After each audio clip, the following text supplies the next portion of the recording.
दोस्तों, हजूर पाक सल्लल्लाहु अलैहि वसल्लम के एक सहाबी जो बहुत गरीब थे, एक दिन नबी पाक सल्लल्लाहु अलैहि वसल्लम ने उसे पूछ लिया कि ए मेरे गुलाम, कैसे दिन बीत रहे हैं। सहाबी ने अर्ज की, आका, रिश्तेदारों में, बरादरी में अमीर लोग भी हैं, ऊंचे ऊंचे खानदान वाले हैं, मगर मैं बहुत गरीब हूँ और इस गरीबी की वजह से कोई मेरी तरफ तवज्जो नहीं देता। मेरे आका, मैं गरीब हूँ, गरीब को कौन पूछता है। दोस्तों, उस गरीब आदमी की मोहब्बत भरी गुफ्तगू हो रही थी। वो अपने दुख दर्द नबी पाक सल्लल्लाहु अलैहि वसल्लम को सुना रहा था कि अचानक जिब्राईल अलैहिस्सलाम आ गए और फरमाया, ए अल्लाह के हबीब, जिस जवान से मोहब्बत भरी गुफ्तगू फरमा रहे हैं, ये तो कल जोहर तक जिंदा है, कल जोहर के वक्त तक इसकी जिंदगी है, फिर ये फौत हो जाएगा, कल जोहर के वक्त इसका इंतकाल हो जाएगा। हज़रत जिब्राईल ऊपर लोहे महफूज से देख कर आए, उसकी मौत मुकद्दर बन चुकी थी। फरमाया, आका, इसके पास बहुत थोड़ा वक्त है। जिब्राईल अलैहिस्सलाम ने इतनी ही बात बताई और वापस चले गए। जब फरिश्तों के सरदार ये खबर देकर वापस चले गए तो नबी पाक सल्लल्लाहु अलैहि वसल्लम की आंखों में आंसू आ गए। फिर हजूर पाक ने उस नौजवान से पूछा, ए मेरे गुलाम, तुम्हारी जिंदगी की कोई सबसे बड़ी ख्वाहिश हो तो मुझे बताओ ताकि वो पूरी कर दी जाए। उस नौजवान की आंखों से आंसू निकल आए और फरमाया, ए अल्लाह के महबूब, गरीबों की हसरतें क्या पूछते हैं। आका, जब से आंख खोली है गरीबी ही देखी है। इतना गरीब रहा हूँ कि कभी जिंदगी में मीठा नहीं खा सका। इतनी गुर्बत थी और मेरे आका, आपने पूछ लिया है तो अर्ज करता हूँ, मेरी दो हसरतें हैं, दो ख्वाहिशें हैं जो जिंदगी भर परेशान करती रही हैं, कभी पूरी नहीं हुई। आपने फरमाया, वो कौन सी हसरतें हैं। गुलाम कहने लगा, या रसूलुल्लाह सल्लल्लाहु अलैहि वसल्लम, पहली ये कि कभी जिंदगी में मीठा नहीं खाया, सारी जिंदगी तलब ही रही लेकिन मीठा ना खा सका। और दूसरी ये कि मैं जवान भी हूँ, आपका गुलाम भी हूँ, काश कोई नेक बीवी मुझे मिल जाती, मुझे जिंदगी का साथी मिल जाता। मैं गरीब हूँ, मुझे कौन रिश्ता देता है, कोई मेरी तरफ देखता भी नहीं है। अभी इतनी बात कहनी थी कि नबी पाक सल्लल्लाहु अलैहि वसल्लम ने हजरत अबू बकर, हजरत उमर और हजरत अली रजी अल्लाह तआला अन्हु को अपने पास बुलाया और उस नौजवान से पूछा, तुम्हारी नज़र में कोई रिश्ता है। नौजवान कहने लगा, या रसूलुल्लाह सल्लल्लाहु अलैहि वसल्लम, मेरे चचा की बेटी है, खूबसूरत है, नेक भी है, लेकिन गरीबी की वजह से वो मुझे पूछते नहीं हैं। हजूर पाक सल्लल्लाहु अलैहि वसल्लम की अजमतों पर सलाम।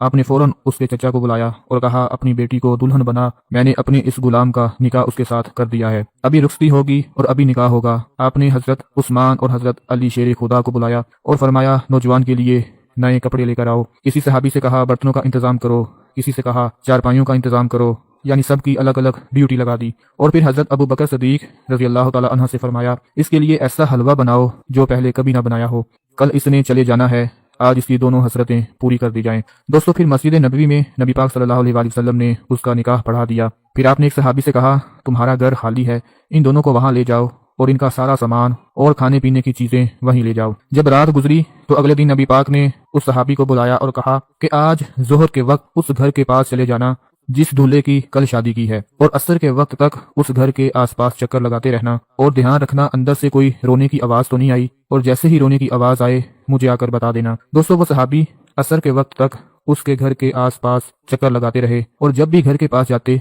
तो अंदर से हंसी खुशी की आवाज आती। उस घर से हंसने की आवाज आए, खुशियों की आवाज आए, लेकिन रोने की आवाज ना आए। जब असर का वक्त हो गया तो वो सहाबी नबी पाक सल्लल्लाहु अलैहि वसल्लम के पास हाजिर हुआ और कहने लगा, या रसूलुल्लाह सल्लल्लाहु अलैहि वसल्लम, वहां तो कोई रोना नहीं है, वहां से हंसी खुशी की आवाज आ रही है। मेरे प्यारे दोस्तों, हजूर पाक सल्लल्लाहु अलैहि वसल्लम सजदे में गिर पड़े और फरमाया, मौला, ये क्या राज है। कल जिब्राईल ने खबर दी थी कि इस नौजवान की जोहर के वक्त वफात हो जाएगी, तो अल्लाह की तरफ से आवाज आई, ए मेरे महबूब, मुझे अपनी इज्जत की कसम, जो जिब्राईल ने खबर दी थी वो सच फरमाया था। तकदीर यही थी कि आज इस जवान ने मर जाना है, जोहर के वक्त फौत हो जाना है। लेकिन मेरे हबीब, जब आपने उस नौजवान की शादी के बाद दुल्हा दुल्हन को घर भेज दिया और खाने का सामान भी साथ दे दिया, तो जब वो इशा के वक्त खाना खाने के लिए दस्तरखान पर बैठे, अभी लुकमे तोड़कर मुंह में डालने लगे थे कि बाहर दरवाजे पर किसी गरीब ने दस्तक दे दी। उसने आवाज दी, मैं कई दिनों से भूखा हूँ, मुझे खाना दे दो। उस सहाबी ने अपनी बीवी से कहा, मेरे लिए इतने शरफ की बात है कि आका ने मेरा निकाह तुम्हारी जैसी नेक बीवी से कर दिया है, अगर इजाजत हो तो ये सारा खाना उठाकर गरीब को ना दे दें। तो अल्लाह फरमाता है, ए मेरे महबूब, उस जवान ने वो मीठा जो सारी जिंदगी नहीं खाया था उठाकर मेरे नाम पे दे दिया। तो जब वो रोटी और हलवा फकीर की झोली में पहुंचा तो उस फकीर ने दोनों हाथ उठा दिए और कहा, ए मौला, इनकी जोड़ी सलामत रखना, इनको खुशियां देना, इनको औलाद देना। फिर अल्लाह फरमाता है, ए मेरे हबीब, मुझे अपनी इज्जत की कसम, तकदीर में यही था कि इसने कल जोहर के वक्त मर जाना है, लेकिन जब उसने गरीब की मदद की, उसको खाना खिलाया, तो मैंने उसकी तकदीर बदल कर जिंदगी बढ़ा दी। मेरे प्यारे दोस्तों, आज अगर हम देखें तो हमारे इर्द गिर्द, हमारे हमसायों में, रिश्तेदारों में बहुत से लोग ऐसे हैं जो गरीब हैं, गुर्बत की वजह से परेशान हैं, बीमारियों की वजह से परेशान हैं। अपने पड़ोसियों में देखो, कोई भूखा तो नहीं सो गया। अपने रिश्तेदारों में देखो, उनके हालात तंग तो नहीं है, कोई बीमार तो नहीं कि जिसके पास दवाई के लिए भी पैसे ना हो। उनकी मदद करो। अल्लाह ताला को ये